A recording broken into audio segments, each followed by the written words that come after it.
하나님 아버지 감사합니다. 오늘도 교리 해설과 또 시편과 잠언 성경 해설을 합니다.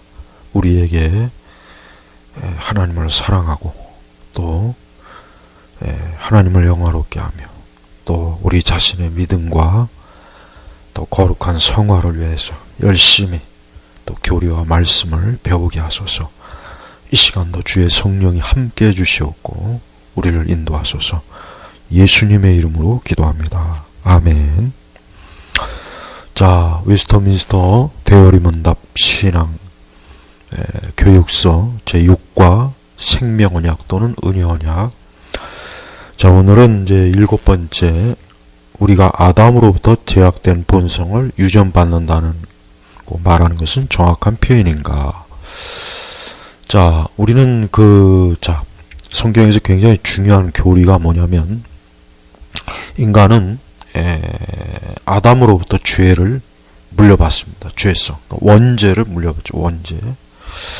근데 그 원죄를 물려받는다는 뜻이 뭐냐? 그것은 아담이 범죄한 이유, 즉 선악과를 따먹은 그 아담의 범죄가 결국 아담의 후손들에게 그대로 이어진다는 겁니다. 그것은 이제 유전이라고 이렇게 표현을 하죠. 또 다른 표현은 전가된다, 이런 표현이 있습니다. 그런데 이것은 육체적인 그 유전이 아니라 영적인 겁니다. 그러니까 육체적인, 예를 들면 아이들이 부모님을 닮죠. 그것은 영적인 유전이 아니라 육체적인 유전이죠. 그러나 성경에서 말하는 죄의 유전, 또 죄가 전가되었다 하는 것은 영적인 거예요. 그러니까 우리가 성경을 봐도 그렇잖아요.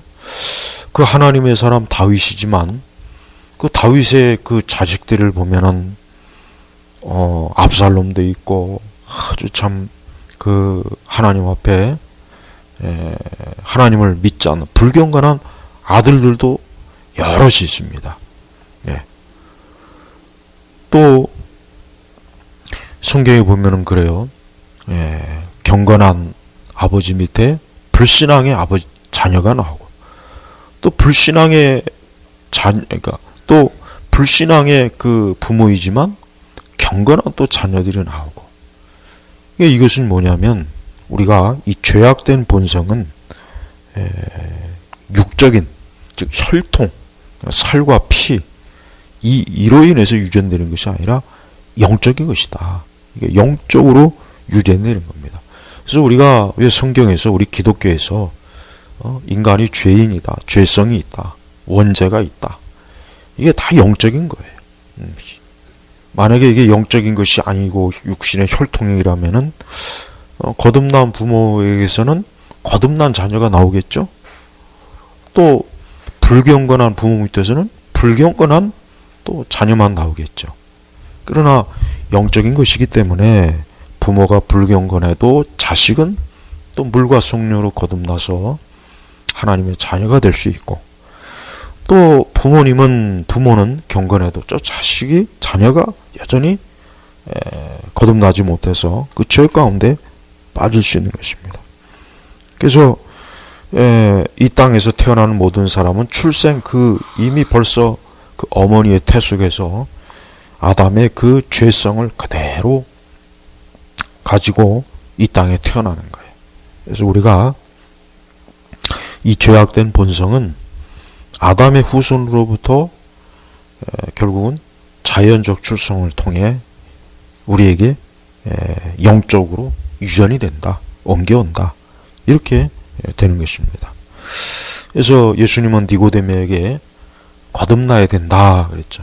근데 니고데모가 그 말을 사실 이해를 못했죠. 그래서 다시 그러면 어머니 뱃속으로 들어갔다 나와야 됩니까? 그러니까 니고데모는 거듭나야 되는 것을 육체적으로 알고 있었던 거예요. 근데 그게 아니죠. 영적인 거예요.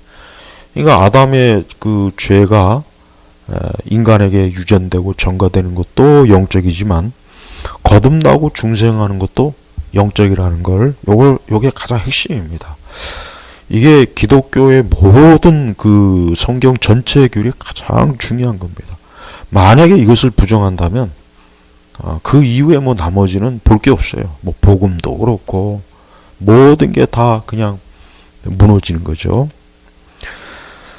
자, 그래서 우리는 이 유전받는다, 또 정가된다 하는 것은 결국 아담, 첫사람 아담으로부터 그것이 계속해서 이어져 내려오는 거예요. 그래서 예수님을 둘째 아담이라 하는 표현이 뭐냐면, 예수님은 죄가 없죠. 하나님의 아들이시고 예수님은 죄가 없는 분이에요. 그래서 예수 그리스도를 믿는 자는 그 예수님의 그 의를 그대로 영적으로 그 믿는 자가 결국은 물과 성령으로 거듭나서 이제 하나님 앞에 의로운 자로 받아들여지는 겁니다. 굉장히 신비하고 오묘한 거예요. 이건 영적인 거기 때문에 이것은 육체적으로 어떤 이론이나 어떤 뭐 철학적 논리적으로 이게 설명이 돼서 이해할 수 있는 문제는 아닙니다. 그래서 니고데모 같은 그 유대 그 뛰어난 학자도 예수님이 그 말씀을 하시니까 이해를 못했잖아요. 물론 나중에 니고데모는 그것이 어떤 의미인지를 분명히 깨달아서 예수님을 믿는 그런 사람이 되었어요. 우리가 알아야 될 것은 이 원죄 교리는 참 중요합니다.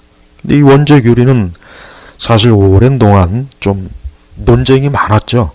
유명한 게 이제 펠라기우스, 영국의 수도회사였던 4세기 수도였던 펠라기우스 가르침에 이 펠라기우스는 우리가 죄악된 본성을 가지고 출생했다는 걸 부정하는 거예요. 그러니까 인간의 원죄를 부정하죠. 그래서 갓난아이는 죄 없이 출생하지만 자라면서 다른 사람의 죄를 흉내내기 때문에 죄인이 된다. 사실 펠라기우스주는 뭐 오늘날 뭐 교회 안에 가득 퍼져 있습니다. 뭐 세미 펠라기안주의도 있고, 로마 카톨릭은 전형적인 펠라기안주의라고 보면 돼요. 이 펠라기우스는 이단이죠. 원죄를 부정하는 거예요. 원죄.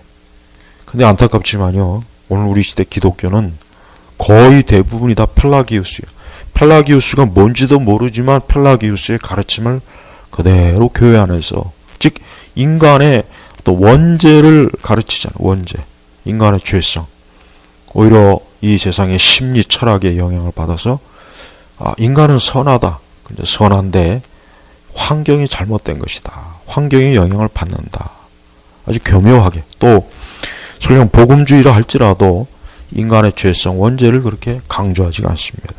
그래서 많은 교회를 다니는 분들이 자기 자신도 모르게 자기가 의인이라고 생각해요. 의인. 자기가 의인. 그러니까 말로는 뭐 그냥 회개하죠. 말로는, 입으로는 나는 죄인입니다. 뭐 예수님의 십자가. 근데 실제적으로 자기가 죄인지를 깨닫지 못하는 거예요. 그러니까 많은 교회를 다니는 분들이 자기의 죄성을 깨닫지 못하고 굉장히 뭔가 자기는 의인이고 자기는 굉장히 의롭다 생각하는 거, 의롭다.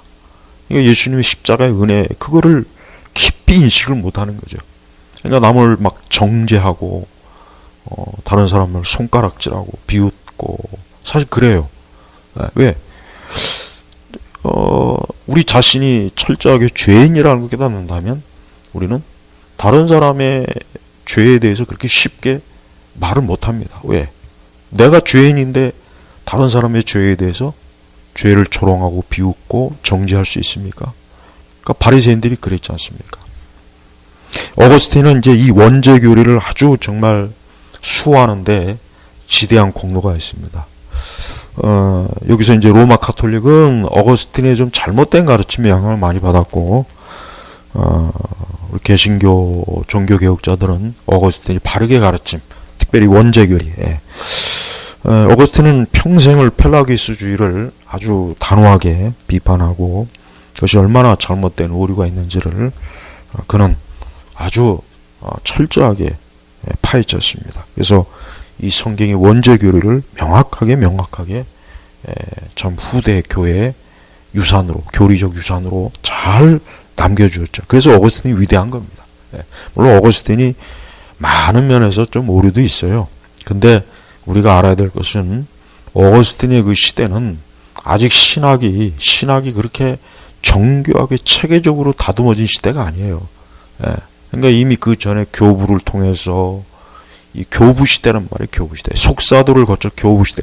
그러니까 신학이 막 형성되는 시기이기 때문에 우리는 교부들이 좀 어떤 오류가 있고 문제가 있다고 해서 그것을 정죄하면 안 됩니다. 물론 후대에 우리는 이제 그것을 구분을 해야 되겠죠. 그러나 그 시기는 신학이 막 자리를 잡는 시기이기 때문에 우리는 교부들의 한계를 이해를 좀 해야 돼요. 그래서 어거스틴이 원죄교리는 아주 탁월합니다.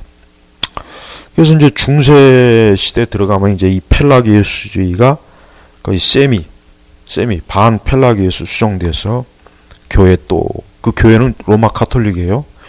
근데 오늘날에는 우리 개신교도 제가 볼 땐 세미 펠라기 아니라 그냥 펠라기우스로 다 빠졌어요. 그러니까 이단이에요, 이단. 엄밀히 얘기하면.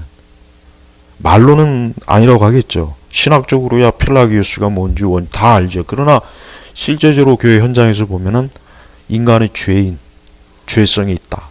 죄를 가지고 있다. 그 원죄의 그 치밀함에 대해서 우리 시대는 거의 언급을 안 합니다. 그러니까 온갖 어떤 뭐 긍정주의, 그 다음에 기복 심리학, 하여튼 굉장히 많은 혼합된 게 많죠. 이게 다 왜 그러느냐? 인간의 원죄 교리를 제대로 이해하지 못해서 그렇습니다. 원죄론을 좀 자세하게 공부하는 게 우리 목회자들에게 또 우리 성도들에게도 필요하다는 것을 제가 좀 강조하고 싶습니다. 자, 오늘 이것은 여기서 좀 마치겠습니다.